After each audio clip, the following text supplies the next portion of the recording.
He was thankful for all that were part of the kingdom. And Peter, in 1 Peter 2:19 says, "For this is thankworthy, if a man for conscience toward God endure grief, suffering wrongfully." Wait a minute. Suffering wrongfully? We're supposed to give thanks for that too? Yeah.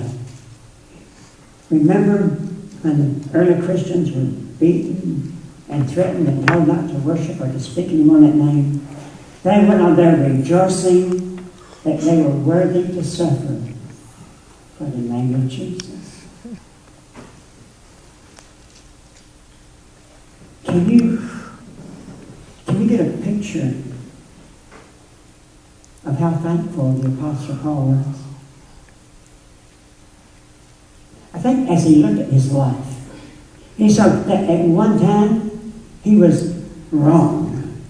He was trying to destroy the church, and he was thankful that he was given the opportunity to become a child of God, and more than that, a proclaimer of the gospel, a preacher of the good news. And he became so thankful that it affected his whole life. And he let everyone know, whoever he was, whatever he was doing, that he was thankful that he could be a part of the kingdom of God. Oh, when I look at my life, there's so much to be thankful for. For a wife that stood by me through all these years and has hardly missed a meeting where I've been and been a great support. For my children, they're active in the work of the church, and for their teaching and their willingness to serve. I'm thankful for them. Thankful for Grant for the work that he does and helping me here. Thankful for our trustees and our deacons, the work that they do. Our teachers. Our Sunday school teachers, our work that day. Our musicians who play and bring special music. Those who provide special music. Everybody's been faithful. Ever since we started this work here. I'm thankful. Thankful for those that come and clean the building. Because every Saturday, before I leave, I go by to see them as come by to clean. If they haven't cleaned, I try to do a little bit to clean up.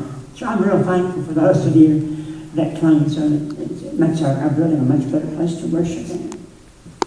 Thankful for those that have given special gifts for the work of the church here. I overflow with joy when I see people that are so excited about the work of the kingdom here. That give special gifts. Those that take care of getting the lawnmower, those that take care of giving for special programs to get the needs that we have in our music.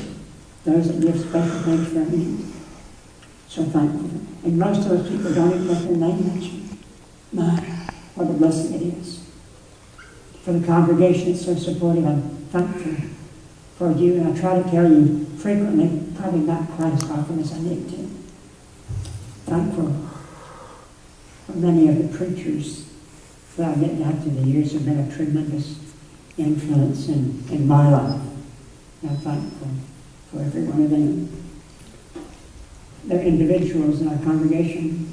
And if I start, I just would go on and on and on about what you've done. Ken, for those of you that don't know him, he goes and gets the donuts and the juice and chocolate milk every Sunday morning. He pays for it himself. He's been doing that for can't even hear you. Week. He can't hear you. I said, he's talking about you. He does that on his own, and he's just been so good to get those things for us down through the years. And we're thankful for him. Being thankful is something that comes from in here. Okay? I mean, we could probably write down a list of things to be thankful and memorize those things, but being thankful is something that comes from within us. It's an expression of how we feel inside. It's an expression of how we live and how we react with people around us. And we need to let people know how thankful we are for everything that they do. I've written a few notes recently. Folks said, "Oh, you didn't need to write me a note. I'm just doing the work of the Lord." But I need to write more notes. to more people, just to remind them how thankful that I am for their work. Your ministry here is important to this community that we live in. And so I'm thankful for every one of you for all that you do. I praise God that you continue to be doing that.